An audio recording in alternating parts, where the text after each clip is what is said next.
Thanks for showing interest in this YouTube video. I've presented quite a few videos on mineral processing analysis, but here we're talking about back calculation of detailed ore properties, and I give two examples, with the primary focus being the back calculation of feed density distribution. Now, a few months ago, I created a course called Practical Application of Information Theory, which explains some of the mathematical basis of the approach. There's direct courses available: Introduction to Mass Balancing, Advanced Mass Balancing, Simulation and Optimization of Mineral Processing Plants. But it's really in the Advanced Mass Balancing that I talk about information theory. Information theory is a probabilistic technique. It's been around for 100 years, but it's not used in mineral processing much. And using information theory, it's the basis of estimating detailed ore properties. I'll be showing the video, but if you want to know more, contact me on LinkedIn as Stephen Raywood or write to courses@midastech.net. So we'll just go into the spreadsheet.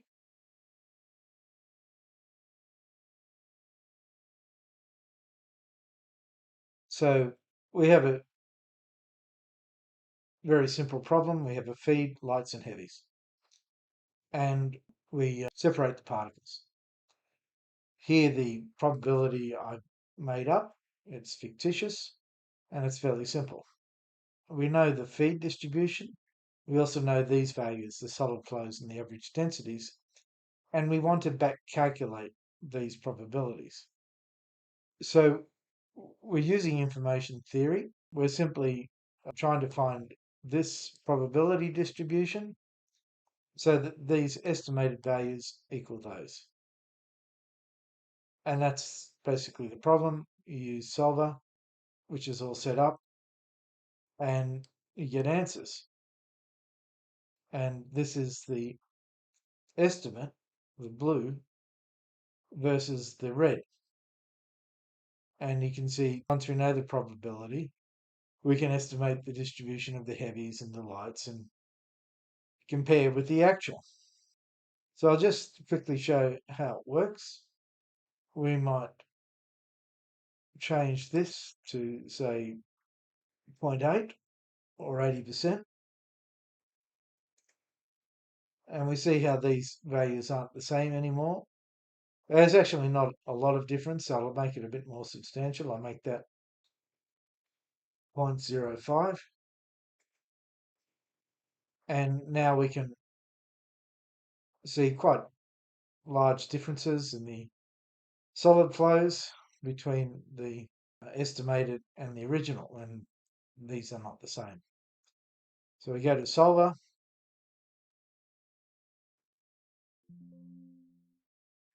and it says it solved it.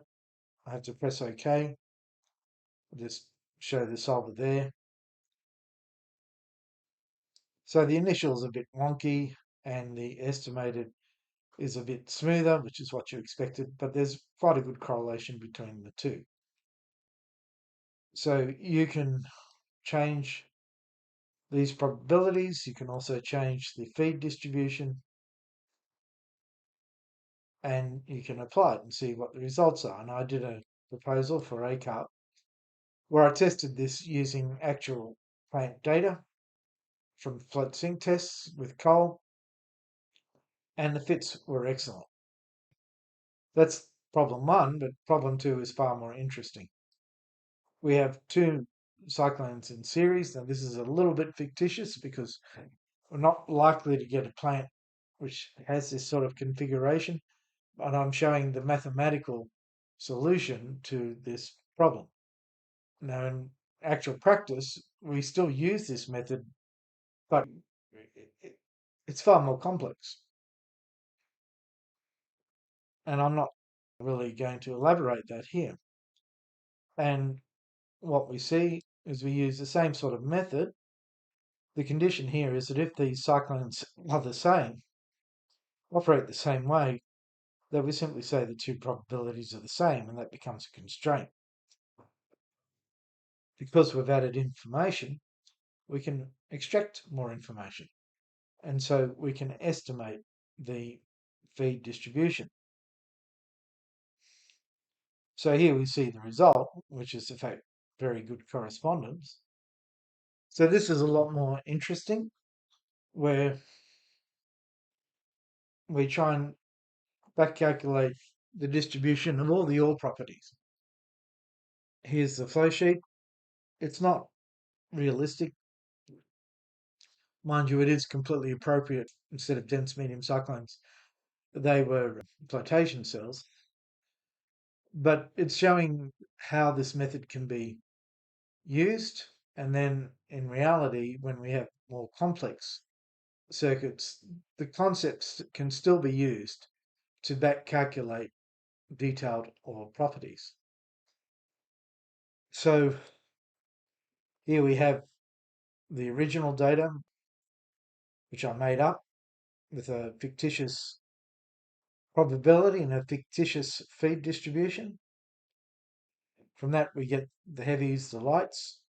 We're saying that the separation of both cyclones is the same, which again is idealistic.